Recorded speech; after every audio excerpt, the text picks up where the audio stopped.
Good morning, man. Thank you so much for calling the show. So we're playing your song Rock On right now. I literally just cut it off because you're on the phone. I know we only have limited time, so I might have to just start this over in a second, and we'll do that. But Tucker, so this song came out back in 2016, and I feel like the music you released around that time wasn't really a good representation of you. There's a lot more depth to you, and I can hear that on the new album, which is called King, and it's out today. Is that true? Is that accurate, would you say?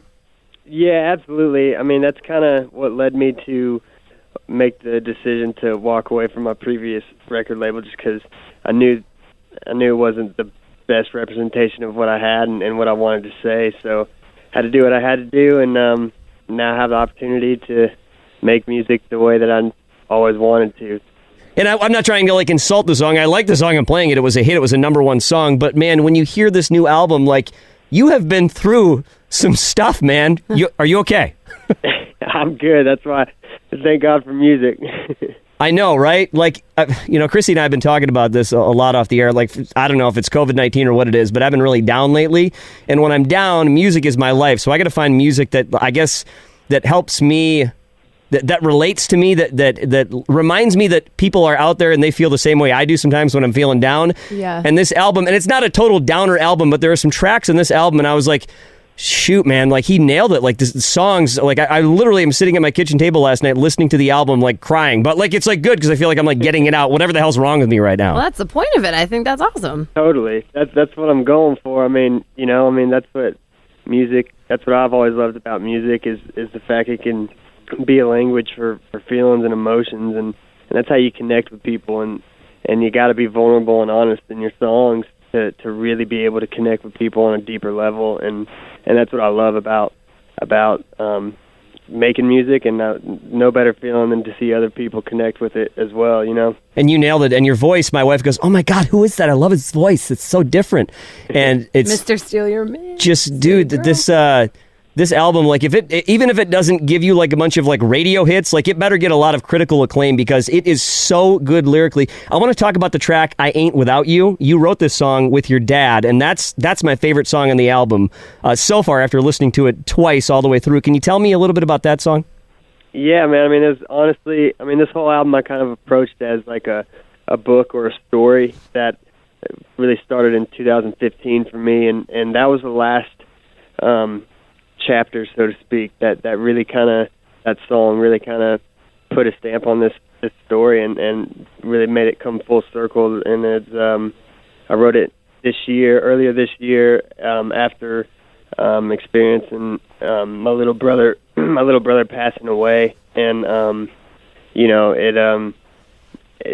just learning a lot and was finding strength in the Lord when I didn't have any, and it was just a truth that I just wrote about, about how only way I'm strong, or I am strong enough to get through this, but I wouldn't be without him. And, it's just a reflection, and it was a special song to share with my dad because we were both going through the same thing at the same time.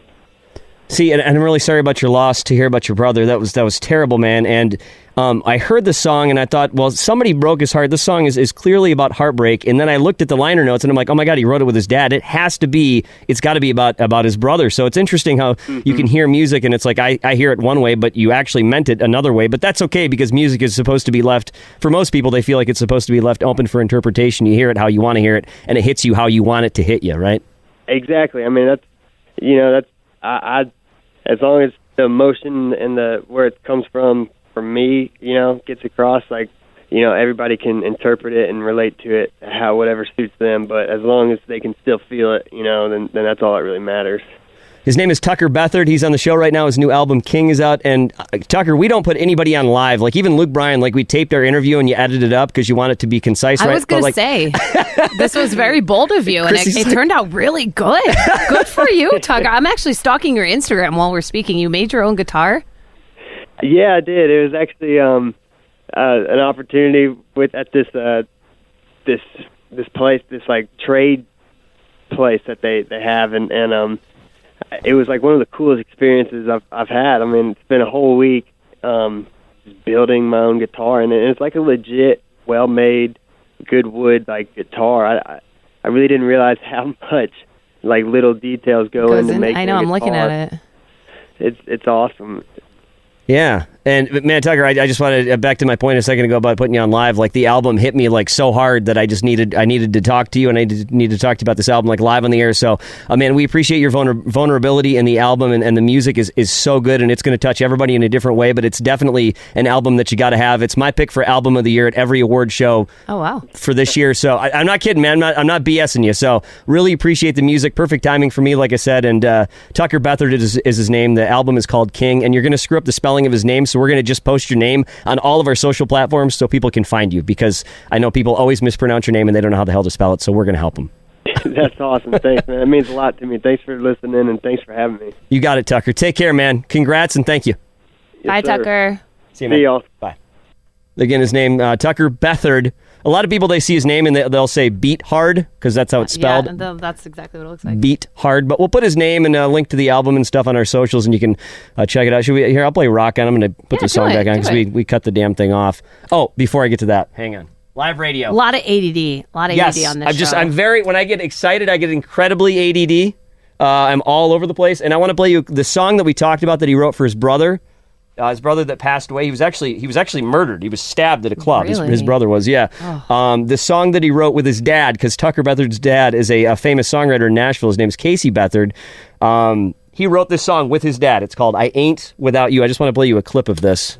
I keep holding on with everything I got in me, to every piece of your memory so the world can see. I ain't without you. Let me carry on, keep moving on down the road.